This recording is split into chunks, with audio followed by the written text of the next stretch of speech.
You know, I was gonna do an entire like little thing that I did last week with this episode, but the episode this week wasn't that great, and I'm not gonna waste my time editing this bullshit. I'm just gonna be real, like the episode wasn't good at all, and I'm gonna skim through the points. For y'all. Now the episode itself start, with Vegeta on the ground or whatever as usual. And then Goku fights Jiren and Super Saiyan Blue, but obviously that doesn't really do much for him.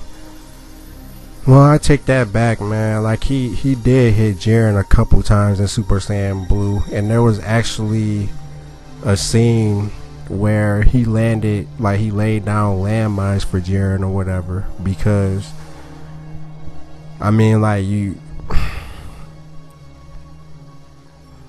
I don't know, man. I never seen him do it before, and I want to give him props so bad. I be wanting to give these characters props, man, but I just gotta be straight up, man. That shit dumb.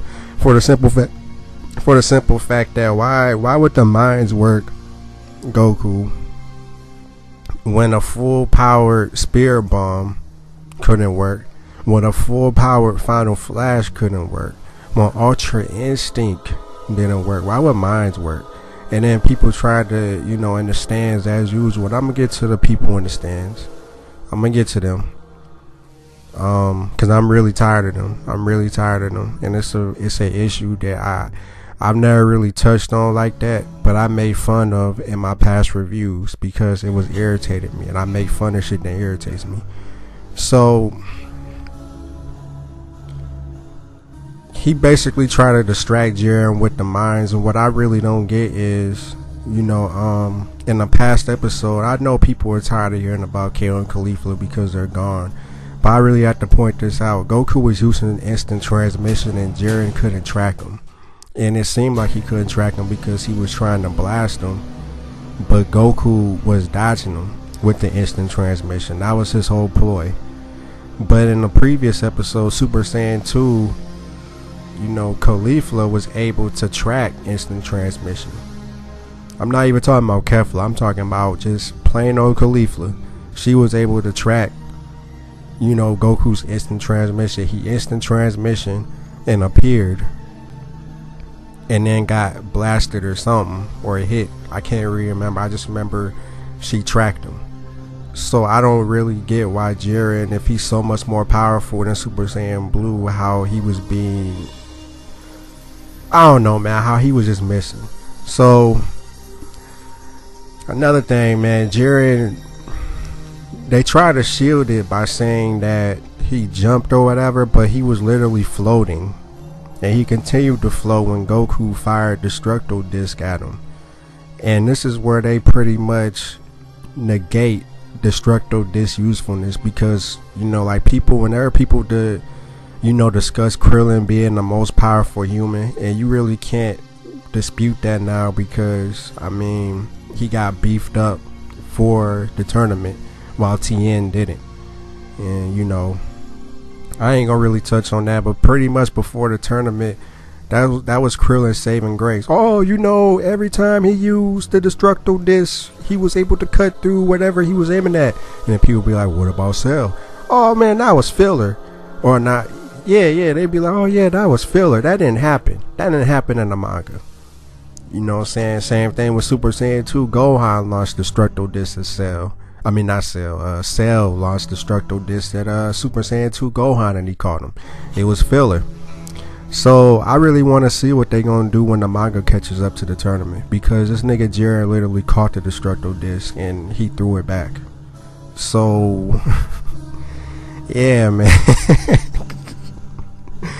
Oh man, that shit funny as fuck, man. What can you do with Jiren? But it gets even worse.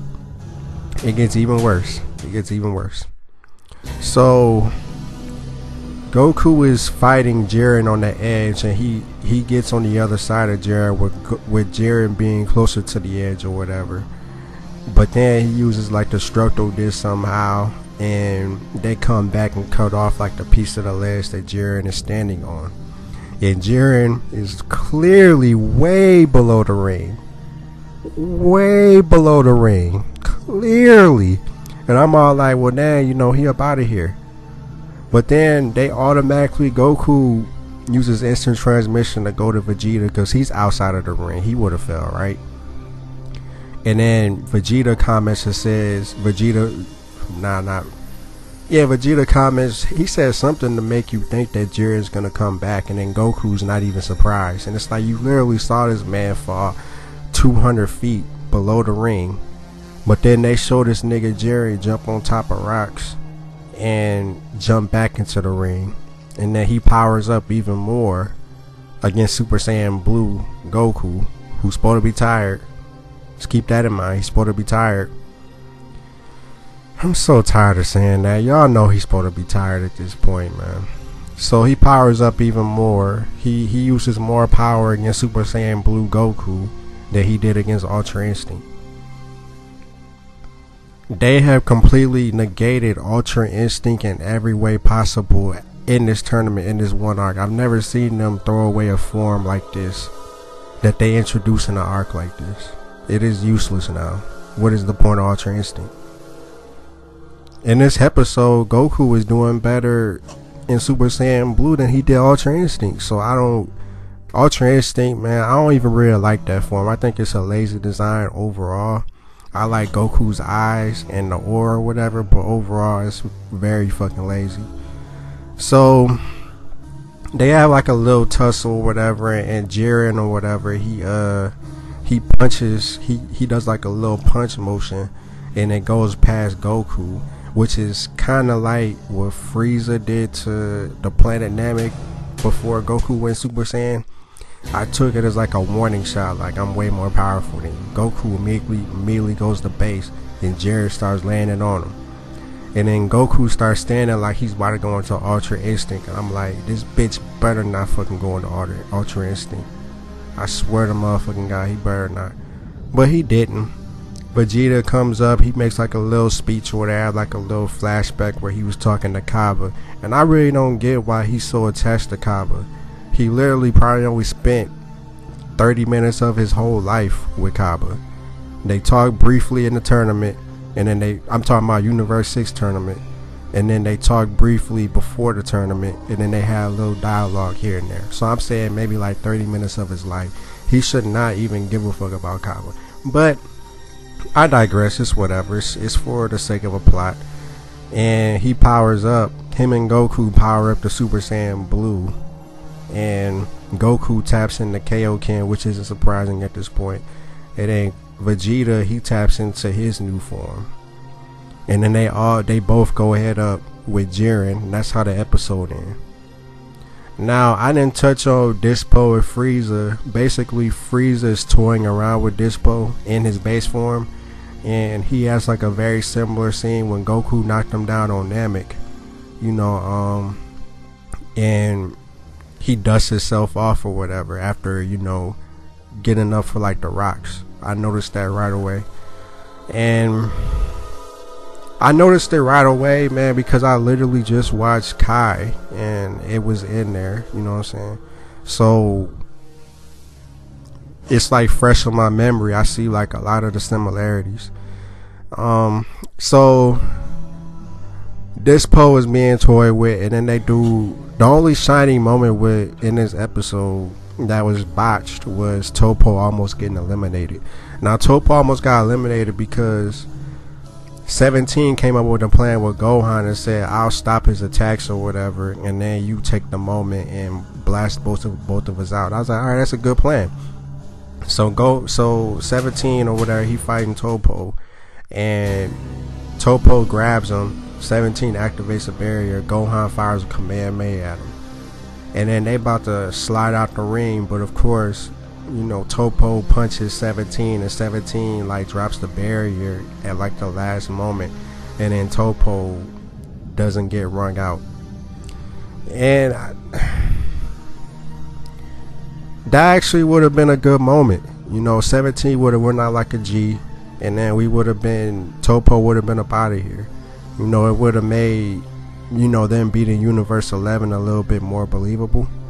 you know, but it is what it is, man. And then in the preview they show Gohan and Golden Frieza fighting Dispo, which is pretty fucking absurd because why would Golden Frieza need help against Dispo? He clearly is not. Dispo's not even hurting base Frieza.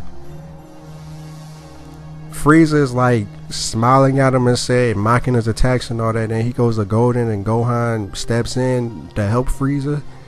Even if Gohan just jumps in just for the hell of it, it's dumb as hell. They don't show like what happened to 17. He wasn't in any shots, so I assume he gets wrung out somehow, some way.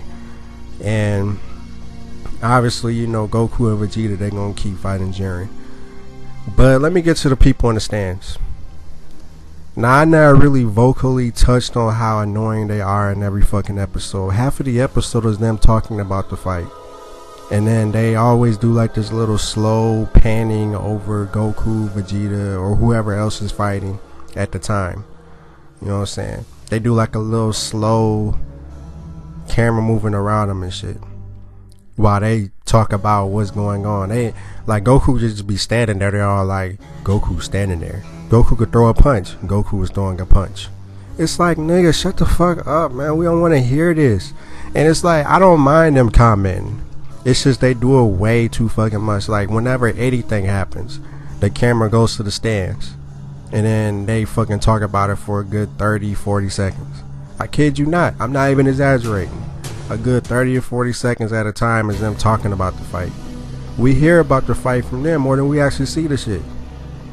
So that shit fucking annoying, man. And I mean, like, this review not gonna be all that long for the simple fact that not much happened. Not much fucking happened. You know, so I really ain't got much else to say. Like I said, the only really good moment is 17's plan, but other than that, the episode wasn't very good. My bad. The animation was good. The animation was incredible. Like when Vegeta went Super Saiyan Blue 2 or whatever the fuck you want to call it. You know what I'm saying? And they was both powering up. You know, Goku and Vegeta, that was tight. You know what I'm saying? When Jiren came back, that was tight. But other than that, man, like animation, you know, not really too much you ain't really seen before in the past episode. You feel me? But yeah, man, I ain't got much else to say, man. I'm about to continue my night, man, and you know, edit this and have it done, man. It's a little bit after midnight, so I'll probably have this out in the afternoon, Sunday afternoon or some shit. And this is just my initial thoughts of the episode. I watched it one time, you know, and I was gonna watch it again.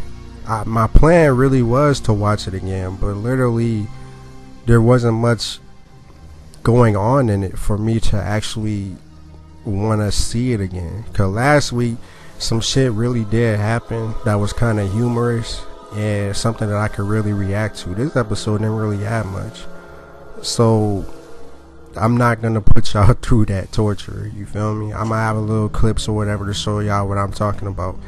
But other than that, man, nothing really happened. It was really a boring episode until, you know, Vegeta went Super Saiyan Blue 2. That's what I'm gonna call it. I don't know what else to fucking call it. But yeah, Ultra Instinct is useless. Ultra Instinct is fucking useless. It's pointless. Super Saiyan Blue over Ultra Instinct. I don't care what nobody say. That's what they showed me this episode. And yeah, oh yeah, another thing too, man, about transformations. Why are they introducing these transformations if they mean nothing? Ultra Instinct don't mean nothing. So I'm thinking that this new form Vegeta has is not gonna mean much either. It's just a trend. None of the transformation in the series has meant anything, and that goes all the way back to God Red, because they didn't use God Red that much. Super Saiyan Blue has been shit every arc. I can go down the line and all that, but y'all seen the series. Y'all know for a fact Super Saiyan Blue hasn't really accomplished shit. It hasn't really done shit. So, I mean, it is what it is. Ultra Instinct was a waste. You know, this episode made it seem like they wasted an hour of my life with that fucking gay ass special they had a few months ago, Goku versus Jiren. That was a stupid ass fight. Animated very well, but this episode pretty much made it useless. But yeah, man, I'm rambling at this point, man. I ain't got much else to say, man. Black Enigma out.